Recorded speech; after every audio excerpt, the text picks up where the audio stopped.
cut. Welcome to the top cut. Welcome to the top cut. Welcome to the top cut. Top cut. Welcome to the top cut. Welcome to the top cut. Welcome to the top cut.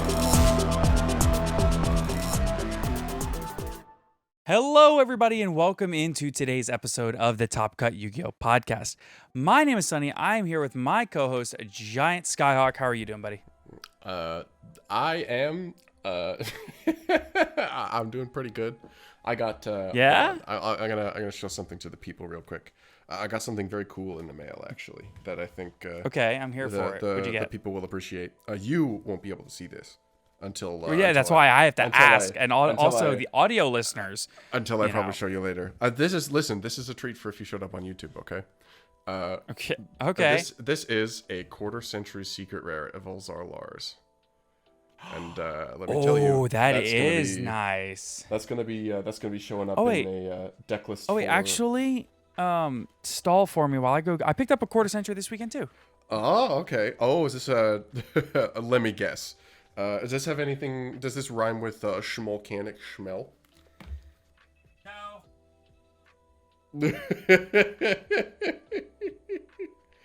Well, listeners of the podcast, what do you think this is? Because I'm very curious.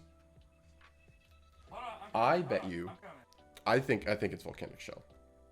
It's not. It's not volcanic shell. It's not volcanic shell. Oh, is it Heart Earth Dragon? No, you keep guessing wrong, though. It's very funny. Okay, don't you worry. I'll keep guessing wrong. My guess is it's going to be. Oh, what if it's X-Tox Hydra? So it's much less exciting than anything that you've said, but I think it's a beautiful card, and the listeners have already seen it, so I'll go ahead and tell you. I picked up a copy of the Obelisk. Ooh, that is very nice, actually. It's way sicker. Those were from the 25th collection, right? The little mini box. It was way sicker than I was prepared for it to be, so I had to get it. That's fabulous. Speaking of debt or not, this is worth owning. Okay, fair. So I was gonna say, speaking of sick, here are some very sick sponsors. Absolutely. So, much differently from last episode, I'm going to fly through our sponsors because I don't need to spend 15 minutes on it. I'm very sorry I did that last time. Okay. So, of course, a huge thank you to all of our wonderful sponsors. Of course, we're going to go ahead and say, it's all affiliate links. So there's affiliate links down below for everything. But of course, we want to thank, as always, ETB Games and Steelfox Games for their continued support of the podcast. By the way, the case tournament at ETB Games was a lot of fun. It was very good. I absolutely encourage you to come out to our next one, which will be held for the Age of Overlord case tournament. So for Age of Overlord, put it on your calendars. In Alexandria, there's a case tournament for Age of Overlord. If you're within a few hours, if you're in like East Texas or something, it's only like a couple of hours. So put that on your calendars. Of course, in addition to Steelfox and ETB Games, we also, of course, want to thank Dragon Shield for their support, their affiliate link, TCG Player. We also want to thank, of course, Gem Accessories, and, of course, Tier 0 Games. There are affiliate links, and you do get a discount for using an affiliate link on all of those except for TCG Player. TCG Player, you just click before you shop, and it helps us out. But anything else, you should get, at the very least, a discount. I think maybe, is Dragon Shield an actual discount? I don't remember. I believe it is. I don't think. Okay, it might be also a discount for Dragon Shield. I'm not sure. I think I'm pretty sure it is. And regardless, be sure to check all of those out. And if you are looking for custom sleeves, you can of course get custom sleeves now on Dragon Shield as well. Also, the last thing to plug, we do of course have our Teespring store where you can actually get a Top Cut Podcast hoodie or t-shirt with the album art on it. I actually met someone at Nationals who had gotten the hoodie, and I was shocked by how good the quality was, if I'm being completely honest. It was really, really nice. So if that is something that you are interested in, especially considering hopefully soon, there's like a variety of colors too. I think there's like 5 different colors on each one. And hopefully soon we'll have the, cold enough weather to justify a hoodie. But with that said, of course, let's go ahead. We're going to thank all of our wonderful patrons, of course. You got it. extra episode every week at the end of extra episode every week, and name at the end of the episode if you are interested in that. So with that said, let's go ahead and get on into today's content. See, that's kept the ad read at like 2 minutes. That's that was pretty solid. I think you did a good job. Yeah, I've only been doing it for like 2.5 years, so I think I'm finally getting used to it. All right, so I think we're gonna jump around a bit here from the actual order that is on the like all of our information comes from YG organization. So I think we're gonna jump around quite a bit from the actual YG org page because some of these things are more relevant than others, and some things lead us into more relevant things. So I want to start, of course, with the World Championship. I think that this is probably the most relevant information to the vast majority of people that actually care. And not only that, but we really did hype up this huge announcement for the big countdown timer. That's on us. I'm sorry. Hey, now it's not just on us. Come on now. We got absolutely we got to true. blame. Like we're gonna send just a little tiny bit of the blame to House of Champs. No shade, but I think yes, there are a few good reasons to have maybe seen that the timer couldn't have been something big. The biggest one I saw was that it's an OCG only website. All the announcements on that were for the OCG. And for those who don't know what the announcement was, they did announce a big event at the Tokyo Dome in February as like a 25th anniversary thing. Yes. In addition to that, they also announced Yu-Gi-Oh! Duel Monsters, The Legend of Duelist 25th. Oh, okay. That's what this is. Okay. That is the tournament. Yep. Okay. I didn't realize that was the name of the tournament. But this is The Legend of Duelist 25th. This is February 3rd and 4th in 2024. So for the 25th anniversary of Yu-Gi-Oh!, they are, of course, doing a Yu-Gi-Oh! Tournament in Japan. This will be a very big, very, very major tournament in the Tokyo Dome, like you said, Skyhawk. The Tokyo Dome has a lot of significance within the Yu-Gi-Oh! Card game, but also Japanese culture as a whole. This is a big deal. It's a very big deal. And I'm excited that this is where they're at. I'm not excited that they blew the entire budget on just the Tokyo Dome and they couldn't really do anything cool for the Worlds, but whatever. Yeah, it's like the only announcement that we got other than that was for Rush Duel coming to Duel Links. And do not get me wrong, right. It's very cool that we are going to have somewhat of an official way to play that format that isn't the Switch game. But it's also, it's kind of lame. Terribly disappointing. But and Sevens. Sevens is Rush Duel. I thought Sevens was its own thing, and then there was also Rush Duel. I thought Sevens was like its own universe. Both of those statements are correct. Rush Duel is what is played in Sevens. But like I thought Sevens was kind of its like own unique world with lore. And it is. It wasn't, and they played regular Yu-Gi-Oh! In it. No. And then there was a separate series or whatever for Rush Duel. I didn't realize that Rush Duel was the thing for Sevens. Rush Duel is Sevens. Yep. We've made it. Okay. That's how much they have cared about Rush Duels in the TCG regions. Exactly. And I'm going to be honest. I think Rush Duel is cool. I'm cool with not getting Rush Duel here. That doesn't bother me. It really doesn't. I really, I think Rush Duel is a cool concept, and it's like a cool reboot of Yu-Gi-Oh! In a way. Mm-hmm.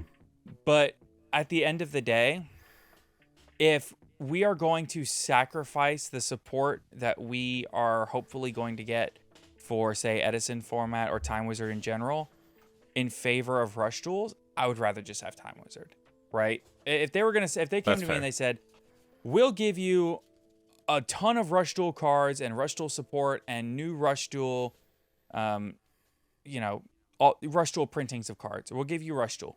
Or we can give you tailor-made products for Time Wizard.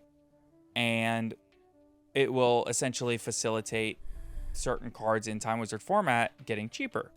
I would say give me that one, right? But I don't know. I'm not. I guess there's already so many ways to play Yu-Gi-Oh for me that adding another one is just, I don't care. That's fair. I already want to that's play reasonable. Speed Duel and don't. I already want to play Speed Duel and I don't have the time or budget to facilitate another game. I already want to play One Piece. Don't have the time or budget to facilitate another game. I don't want to have to play Rush Duel and essentially have to do it again. I'm good. But Yep. I do think the cards are very cool and beautiful. Yeah, I think we could borrow some. I think we could borrow some of the, like, kind of like full art-ish concept from that. I think the card frames are very cool, but Yeah. could be tricky to implement. I will say that I think that it's a good step in the right direction for card design in Yu-Gi-Oh as well. So, all right. The next thing to talk about here, let's talk about the World Championship prize cards and playmats.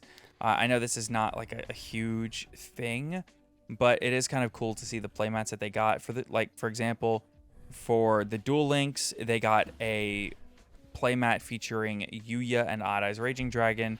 For Master Duel, they got a playmat featuring Blackwing Full Armor Master of all things, which I'll say it. It's cool, right?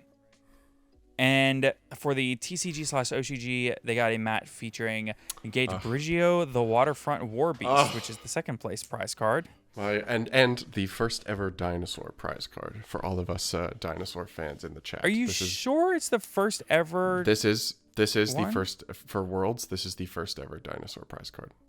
Believe you me, I went through the list. Interesting. Okay. Hey, we take those. So, for those of you wondering, Gate Brigio, the Waterfront War Beast, is a light dinosaur level 7, 25,000. We're rating the effect. Cannot be special summon. Requires 3 dinosaur tributes to normal summon. Cannot be normal set. If this card's actually put directly reduces the life points to 0, you win the match. Much to the counter of what that guy on Twitter commented. No, this card's still very good because it says you win the match, not the duel. So... Yeah. However, the guy on this Twitter card... was legitimately saying, man, this card's not even that good. There are other cards that are just better. Of course, if you reduce their life points to 0, you win. Yeah, there was a guy on Twitter saying that. And I get that it's Twitter, but come on, dude. Yeah, well, so... And the other thing is that the conversation is kind of silly. These cards are not legal for play. They explicitly say on the cards cannot be used in a duel. Yep, absolutely. As for that exact reason. All of the match winner prize cards say that, except for exactly Victory Dragon, because it was legal. Which was not a prize card. Exactly. Yep. And then the other one for first place, there's also mats featuring these cards, and I gotta say the Gate Brigio mat is just beautiful. But yes, it is. The card for first place. Do you think that you could get that if you wanted to? I mean, you could probably reach out and see how much it would go for. The mat would be within reach. You think so? The card, absolutely not. The card's out of reach. Zero chance in hell. The first place card is Masterful Magician, Servant of the Sanctuary. So as always, it's kind of like a Dark Magician retrain in a way. Mm-hmm. But which first place is not always the Dark Magician retrain. Sometimes it's Blue Eyes, but it's always something like that. And sometimes. Well, okay, I say always. Yeah, it's in the last 10 years. Yeah, I'd say the other frequent things is usually they're based on something as part of the region that the event is hosted in. So, for example, Gate Brigio was a reference to Gate Bridge. I think the funniest example of that is.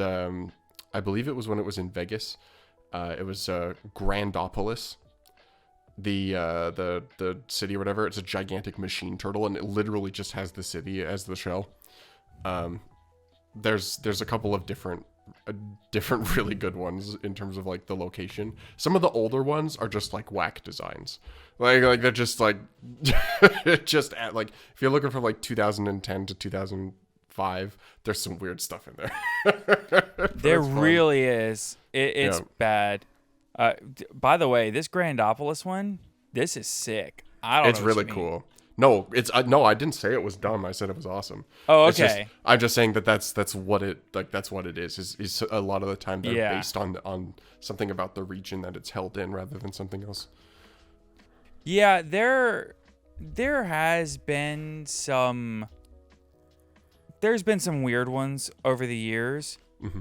Specifically, I want to say the ones from like 2003. No, here's what I'm thinking of.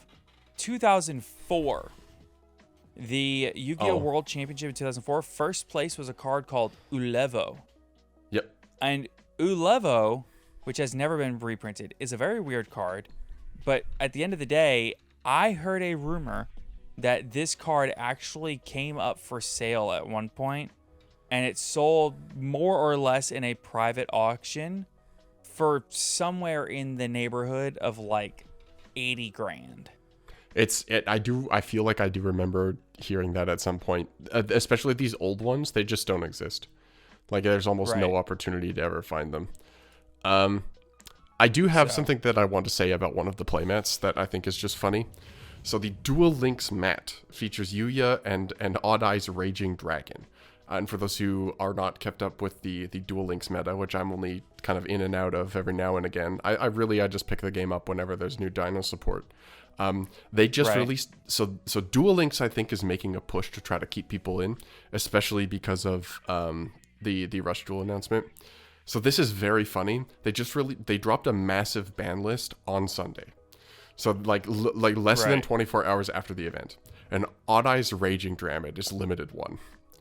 So they so they literally Way out here. they put a card on the mat and they're like the next day, yeah, it's limited one now. So if you're playing this card, you can't play anything else at limited one. And I thought that was very funny. That's about it. Oh, by the way, Mm-hmm.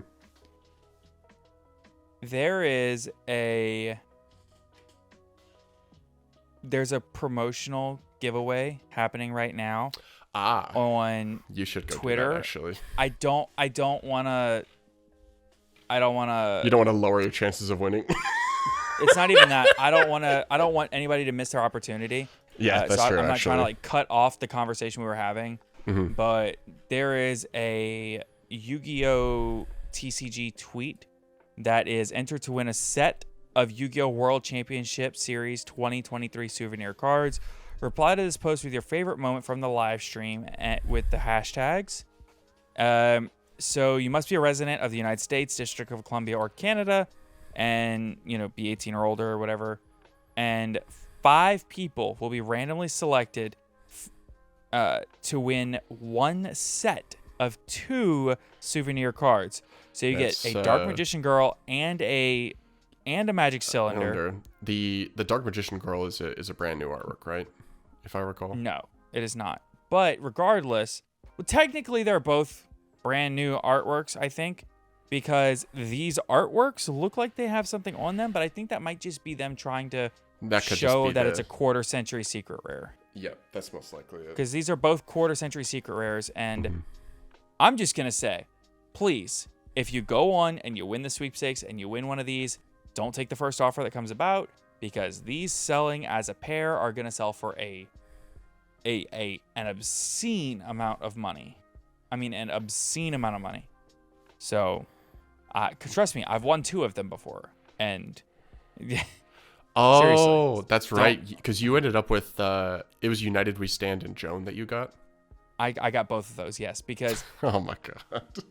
people didn't enter. There was didn't. less people really entered didn't. than Yeah. there were. They didn't even give them all out, I don't think. So, yeah, I don't know. Yeah. Or if they did, you had like an 80% odds of winning. And then it wasn't until they did Palladium, Oracle Magician, and Blue Eyes Alternative that everybody really hopped on it. But I mean, those went for. I sold my United We Stand for 1,900 and like another 50 in trade, and then I sold my Guardian Angel Joan I traded it for 2,300. Now they're worth a lot less, but these are going to be worth a lot more because it's Dark Magician Girl. And if you have the set and there's only 5 of them, That's true. well, you know. Do we Anyway. do we want to talk some about? We've talked a lot about kind of the adjacent stuff at Worlds, but do we want to talk a little bit about what happened? The Yeah, results? Maybe just a quick absolutely, drop. for sure. Yeah, Duel Links. I believe. I think it's Tokido is the name of the person who won. I may be totally wrong about that. That format was very cool.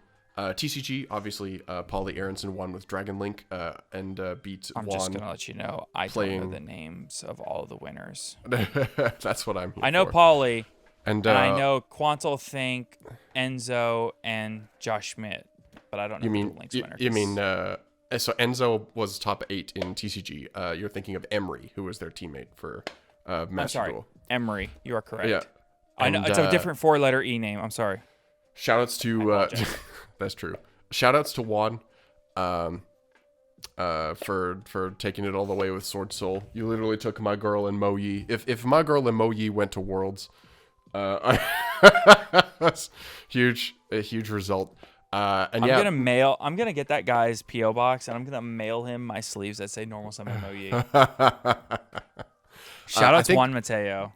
I remember you mentioned earlier that you wanted to talk about this with the formatting for Master Duel, because I think the thing to talk the most about is how Master Duel was presented. To be quite frank, Master Duel was the most fun thing to watch this year. Yes, it was. As far as I'm concerned, the Master Duel was the most fun and enjoyable viewer experience. But personally, I don't think there's a moment in the entirety of I don't think there's a moment anywhere within the scope of the entire streamer experience for me personally that equals up to watching Paulie just like cradling the trophy with all the confetti. For me, this is the first time that an American has ever won Worlds. And so in my head, this is something that to me, this is something that in my head, I had resigned to saying it was never going to happen. And while I do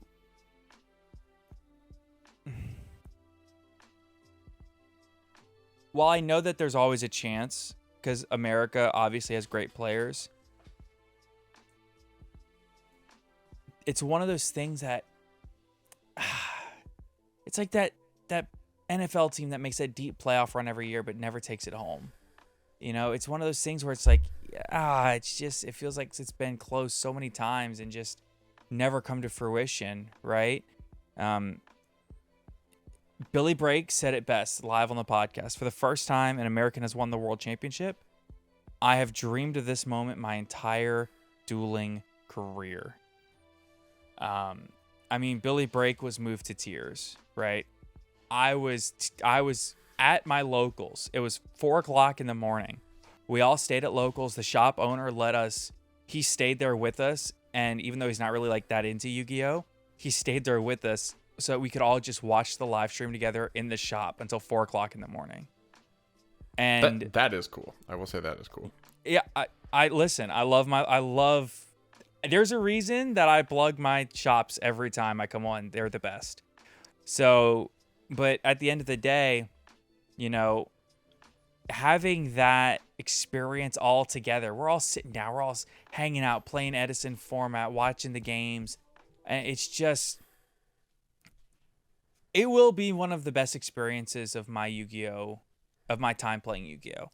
Hanging out late, playing Yu-Gi-Oh, watching the World Championship, and that's the first World Championship that I've ever sat down and really watched intently like that.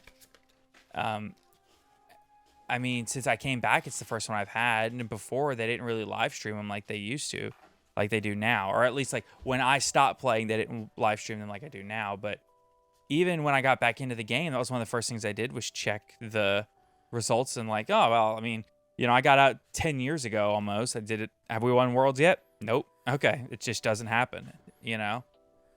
A TCG player hadn't even won since 2014, right? So I know that to most people it's like it's just some height that most of us will never attain, but it makes it feel attainable, Does that sound crazy? Yes. Fair enough. I guess I can't relate. Obviously, I'm not from the United States, and as a Canadian, we've already won Worlds. So, yeah, you got the 2014 one. I don't think it was 2014. It would have been Sahabi. It was Sahabi either 13 much, or 14. It was Sahabi much earlier than that, wasn't it? Who was it? Slim YGO that posted the chart. I believe it was Sahabi World. Because Sahabi was he was the most recent. It was 2014. Never mind. Okay, yeah. You are totally right. It was 2014. I thought it was earlier for some reason. I'm getting old.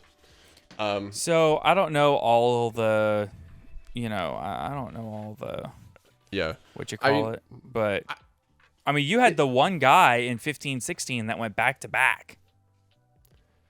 That's crazy. Yeah, that's true. That's wild. Back-to-back world championships is silly.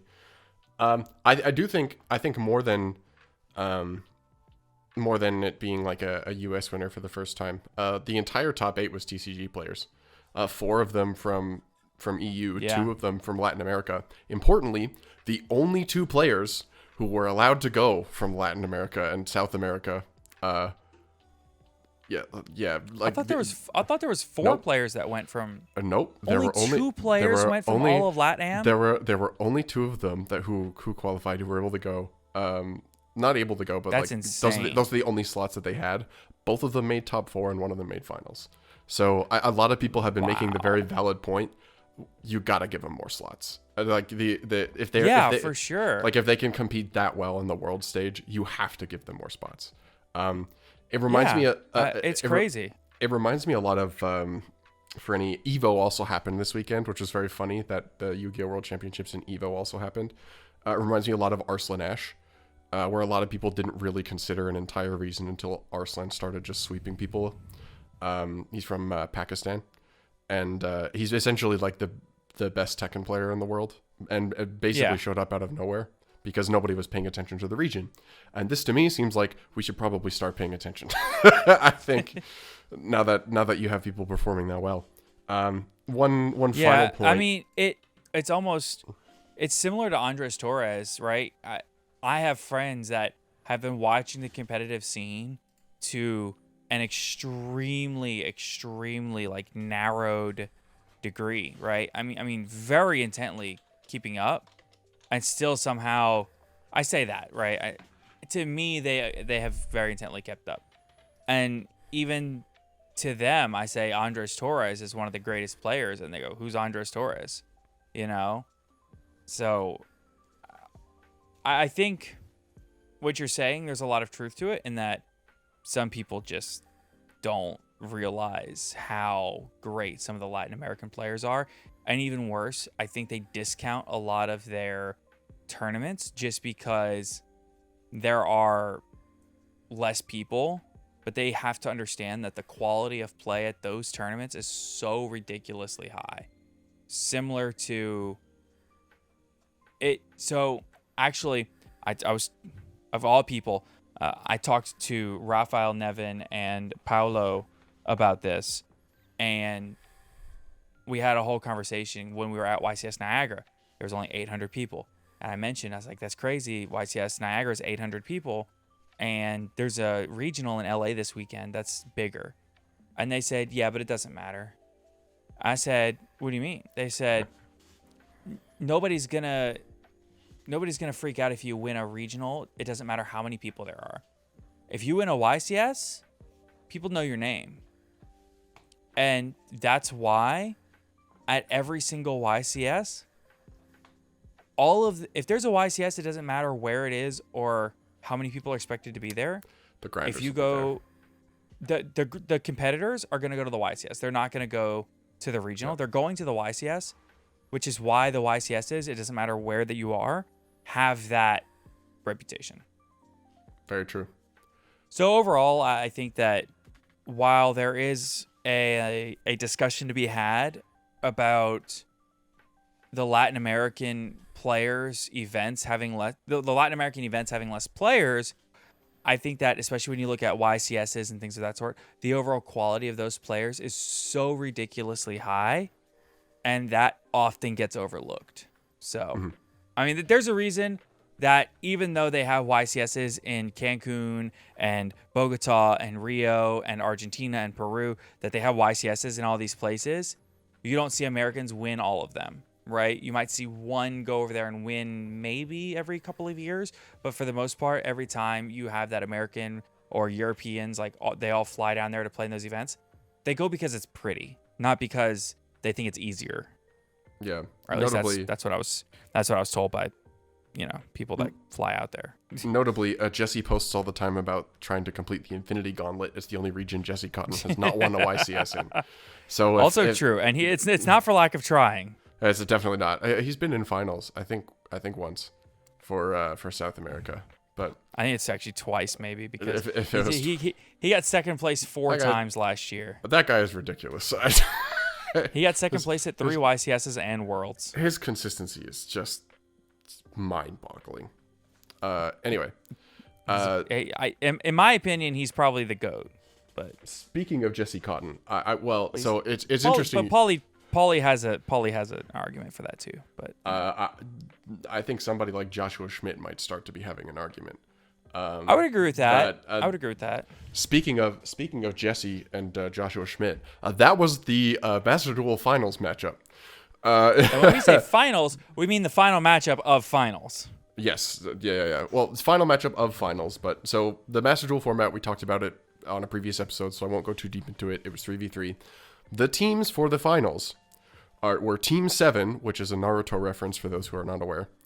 I was wondering about that. Jesse posted that they couldn't decide on the team name, so they just went with a Naruto reference because it was what they could agree on. That's fair.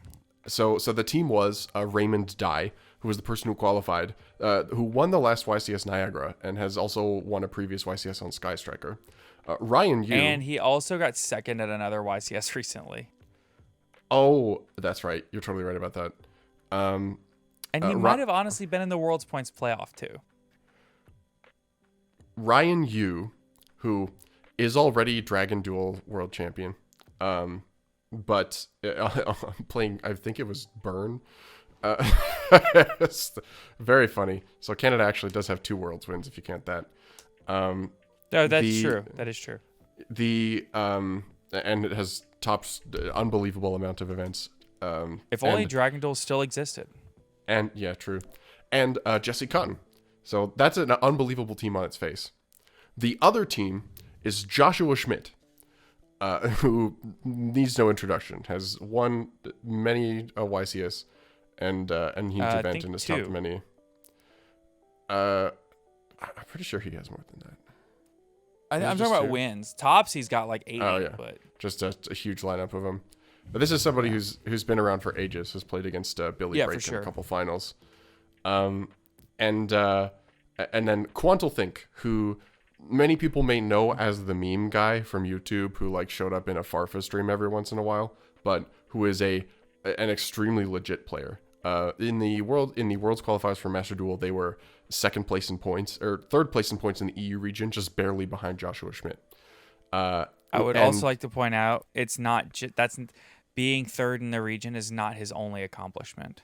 Yeah, no. So not only does Quantal have like event tops, Quantal has also won multiple MCS events. So they're like an extremely accomplished Master Duel player, which is super important. Also, shoutouts to Steve Cox. Also, Quantal Think got second place at the second Remote Duel EU YCS, playing B Trooper. Yes, exactly. They're definitely a jank connoisseur. And so the other person not a lot of people are familiar with, and I wasn't at the start, but Emery is an accomplished player in the EU. People there know who Emery is. Plays a lot of control decks. I think he said in an interview recently he has like 3 third place finishes at YCS, either 3 or 4.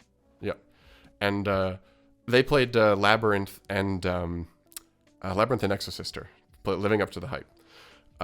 The one bit of Master Duel is with that I want to say is if you watch no other part of the World stream, you need to watch Joshua Schmidt's. It was the last match in top 4. So in semifinals, the last match Joshua Schmidt played, he was playing, one of his decks was Naturia Runic. Yes. And the Runic cards have some hits in Master Duel, so it's an interesting choice for sure.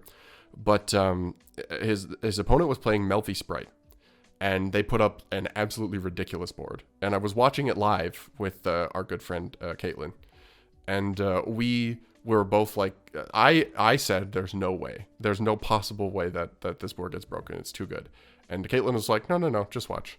I was like, all right, whatever. and it is a beautiful. It is maybe one of the most beautiful board breaks I have ever seen. And it as much as Runic Fountain frustrates me, the engine is so sick at going second. I'm telling you. It was beautiful to watch. And so I definitely recommend going to watch that game, if nothing else. And you can do that in Master Duel because they have made all of the replays available in Duel Live. And that is cool as hell. Base. That's really, really sick. There's just an interface. You can go and find those replays. That, to me, is the way you generate esports hype. And I think that's awesome. Agreed. I would also like to say it was very funny. There was a moment where Josh activated Naturia Mole Cricket. Mm-hmm. And then he ashed his own Mole Cricket. Yep. And just to get it off the field. Yep. If you want a more detailed explanation about this, I think Joshua Schmidt came out later and was like, I just wanted to end the match because my teammates had already won. But it's actually, like, if you dive into it, it's like a genius play.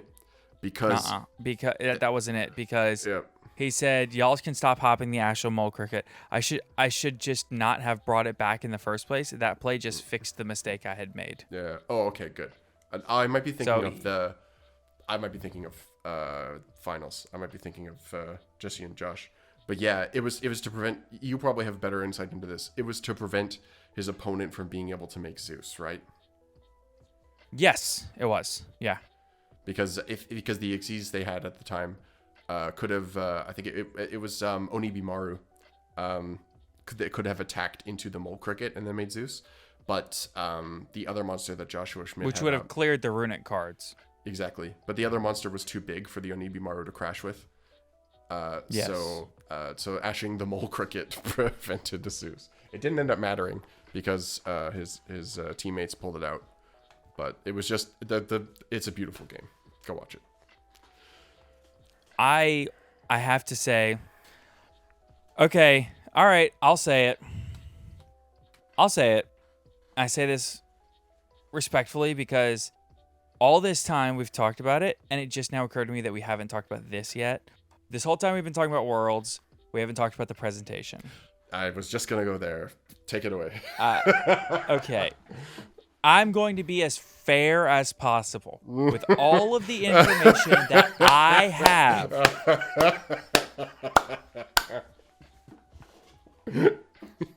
I'm laughing because I know when Sunny comes in and is like, Sunny tends to be pretty generous to people, right?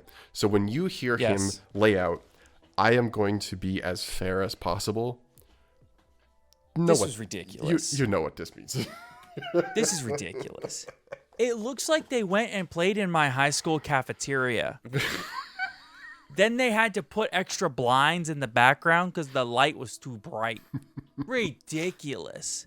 How do you let your world championship be played in those conditions? And listen, again, I'll be as fair as possible. My understanding is that the venue they had booked for this canceled at the last second, right? And I guess, but why? Why is this the solution? Why did you go to the public library and rent out the study rooms? Why was that the solution? Yeah, and like This is ridiculous. let's say on the off chance that ends up needing to be the solution in the short term, right? Let's say that's where you end up.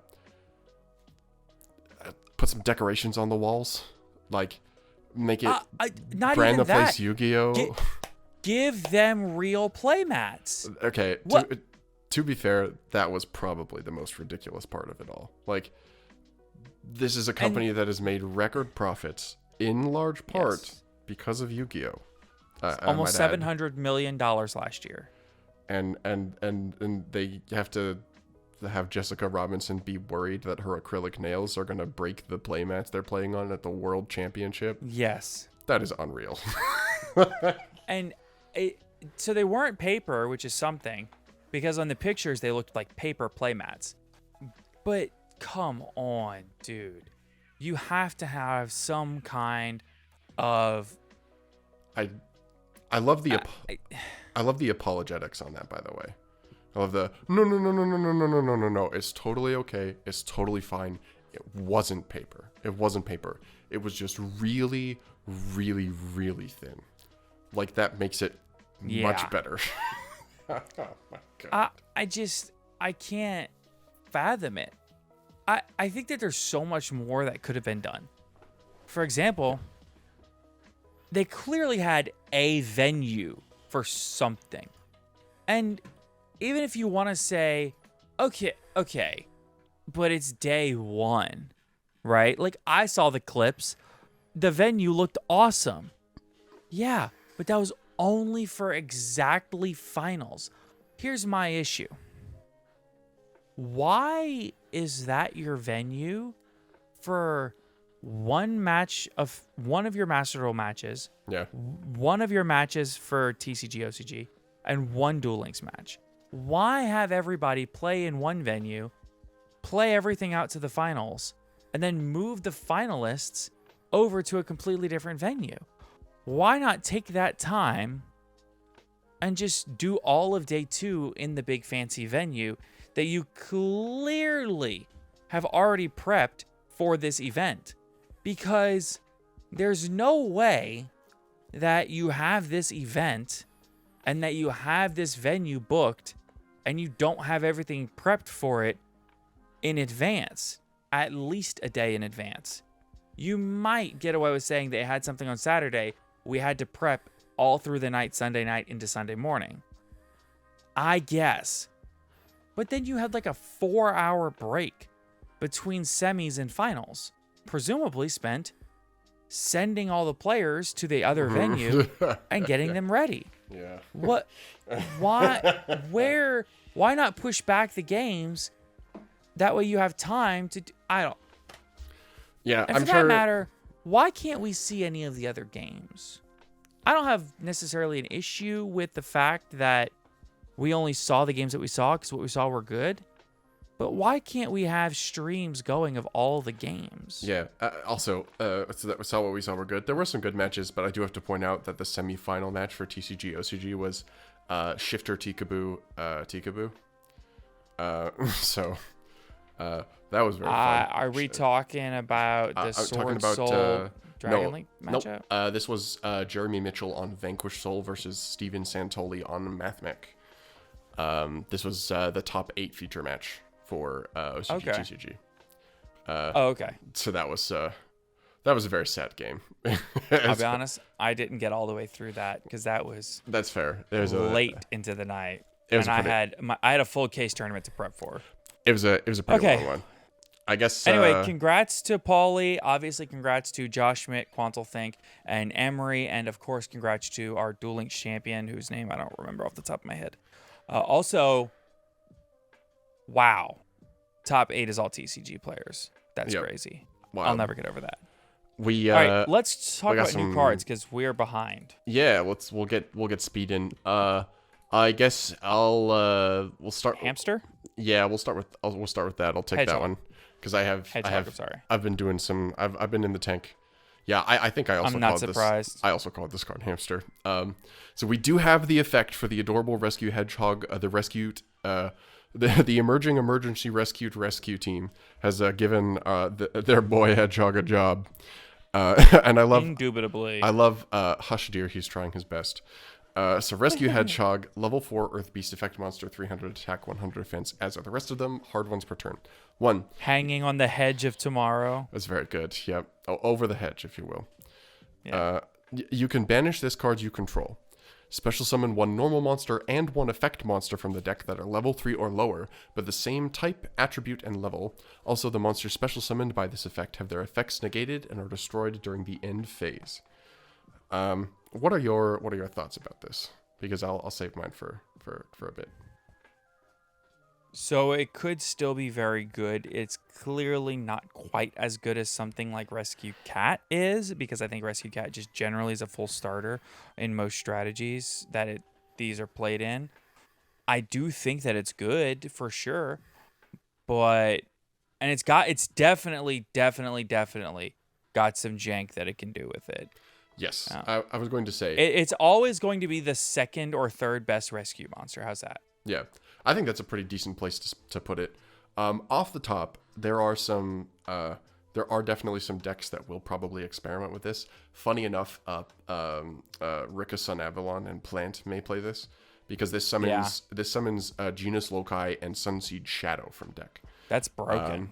Which is really strong. And it's essentially another copy of the starter, which if you're playing a deck that wants to max out on those copies, like you can play 3 of this and then 3 of the vanilla.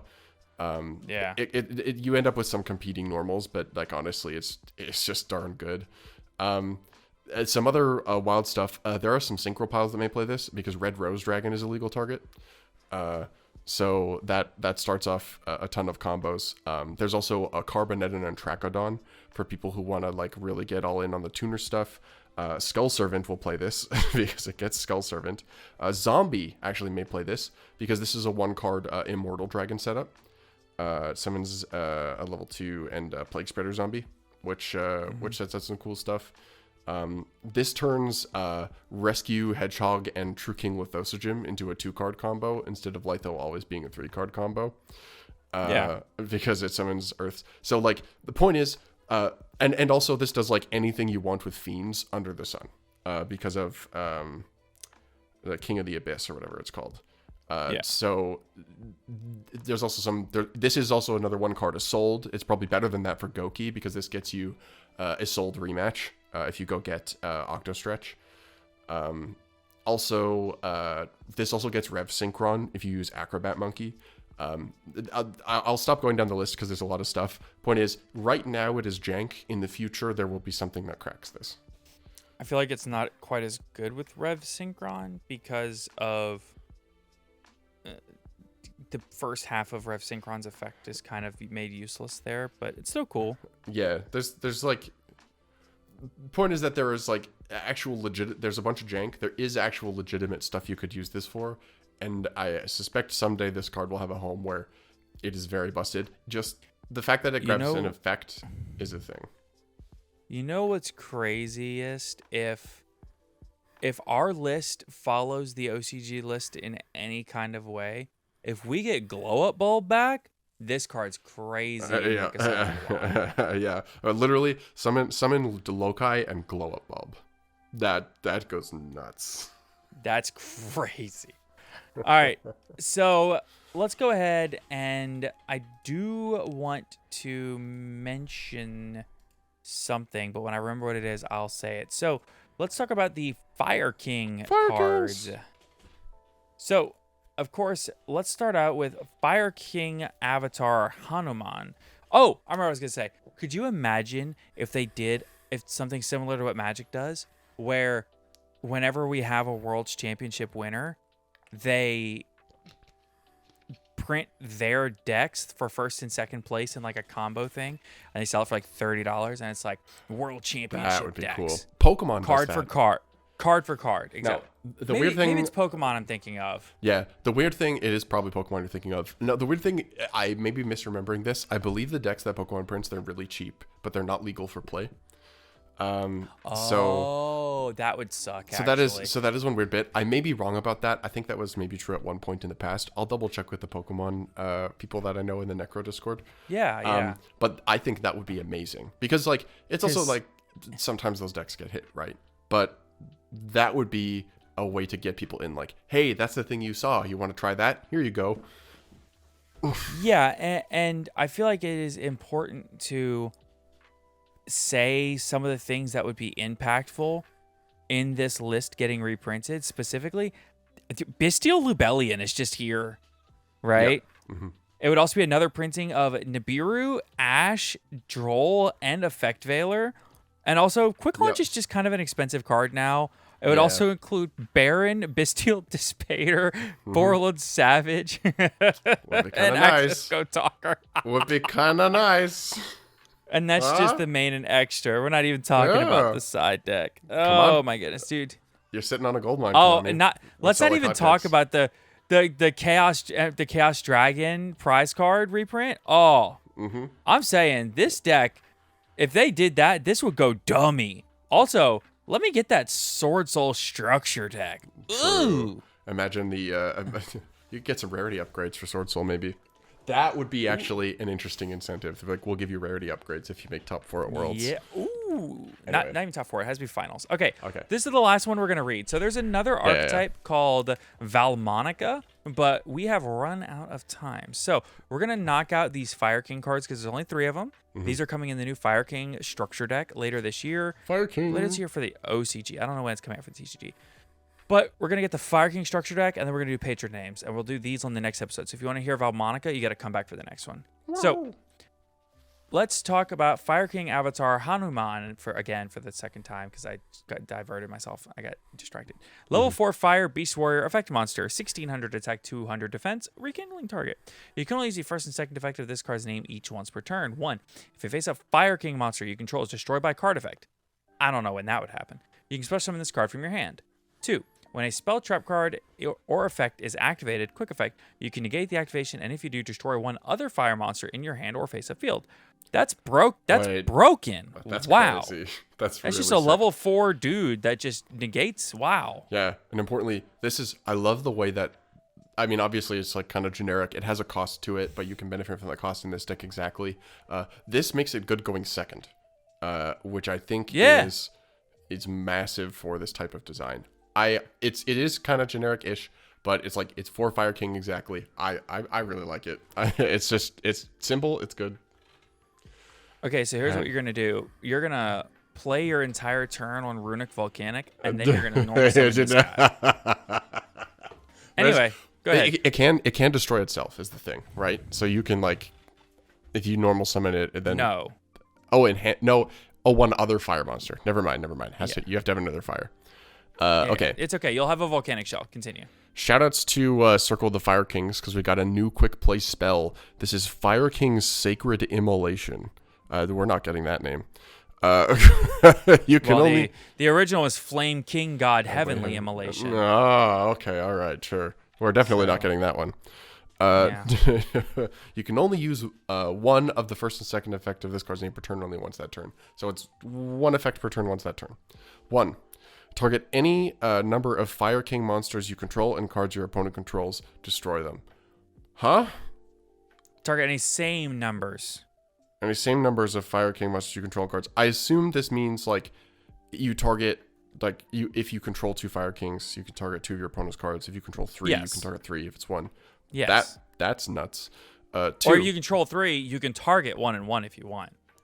So number any numbers of Fire King monsters you control and cards your opponent controls. No. So if I control 3 Fire Kings, I can activate this, and I can say, okay, I'm going to target this one, and then these 2 cards you control. You don't have to target all cards you control and all cards you opponent. Yeah. Makes sense. 2. If a Fire King card or cards you control be destroyed by card effect, you can banish this card from your graveyard instead. This is obscene. This is ridiculous. Yeah, this is ridiculous. Not only this is great going second. This triggers this is a disruption that triggers all of your effects. That sets up destruction chains. It dodges targeted interaction. And on the off chance you don't want your Fire King cards gone on a following turn, you can use this to protect them. This is unbelievable. That's really good. This is literally about as good as it gets. Okay. Next, we have Solidarity Strike of the Fire Kings. Solidarity. We're going on strike. I love it. Let's go. Normal trap. You can only use the first and second effect of this card's name each once per turn. 1. Special summon 1 Fire Beast monster, 1 Fire Beast Warrior monster, and 1 Fire Winged Beast monster. 1 each from your hand, deck, and graveyard, but their effects are negated. Also, destroy them during the end phase. 2. You can banish this card from your graveyard. This turn, your opponent cannot activate cards or effects when your Fire King monsters is normal or special summoned. By the way, Fire King Tri-Brigade about to go crazy. Huh. Yeah, this looks pretty good. Just as quiet, resigned. Yeah, this looks pretty good. So the first effect reads like TG Trident Launcher, where it's going to be like you kind of have to set it up, and you have to already have something engraved. You have to have something in hand. It's not that crazy to set up.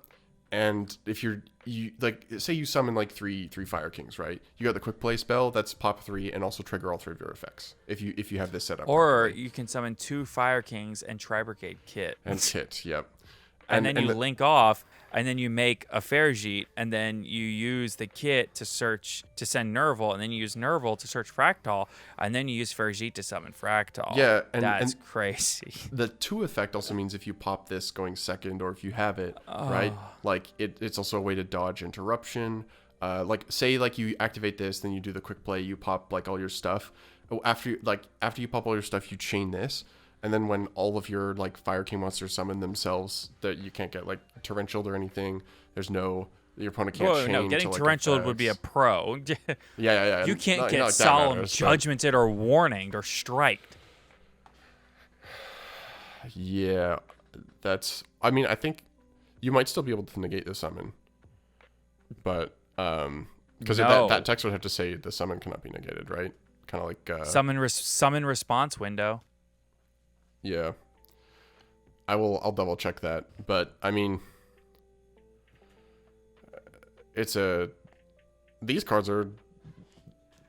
These cards are broken. When you see cards like this for like structure deck, you're like, okay, they're revealing the other cards. I know I'm like getting ready to be disappointed. These cards are just better than the other ones that got revealed. These are ridiculous. These cards are as good as it gets. Yep. So, all right. Well, that's crazy. Those cards are good, but we need to thank all of the patrons. Mm-hmm. So, with that said, a huge thank you to Bring Red Reboot Back to 3, Kane Martin, Zyphorus, Big Stinky, Blue Eyes is Best, Copium, Broken Boy 13, Hostess, Ding Dongs of the Yang Zing. Wait, Ding Dongs, Hostess of the Yang Zing. Do you remember when Heavy Storm was legal? Pepperidge Farm remembers. HGH Cyber. I used to play Rogue, but then my mom got a job. If Sunny was a Pokemon, he'd be a Solgaleo because he brightens our day. Solgaleo. Solgaleo. Yeah. Solgaleo because he brightens our day. Oh. Is Canada Nickelback? Yes. John Leo, Mountain Man, Oatmeal Spaghetti.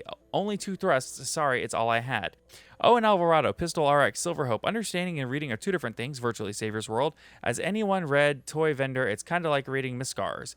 Aaron Gardner, Alexander Chan, Asami, Ashlish Chaps, Atsuyo, Simp of the Silver Castle, Blackwing Silver in the Ascendant is the best Floodgate, Boxwine, come on and get your game on, Duty Booty, Dragon Maidenless Behavior, I'm about to Rika Glamour Tribute for cause he's playing nuts in your mouth, Cam the Ultra Mega Hyper D-Shifter Hater. Yeah. True. My favorite deck is ABCDEEZNUTS, Neshi Ultimate Red Pinko 143, and Slaking It Up. Thank you all so much for your continued support of the podcast. And of course, as always, thank you so much for listening and have a great week, everybody. If Dimension Shifter has 1,000 haters, I am one of them. If Dimension Shifter has 10,000 haters, I am one of them. If there is a Dimension Shifter hater alive, it's me. I screwed up the copy pasta. I also hate Dimension Shifter Cam. Bye.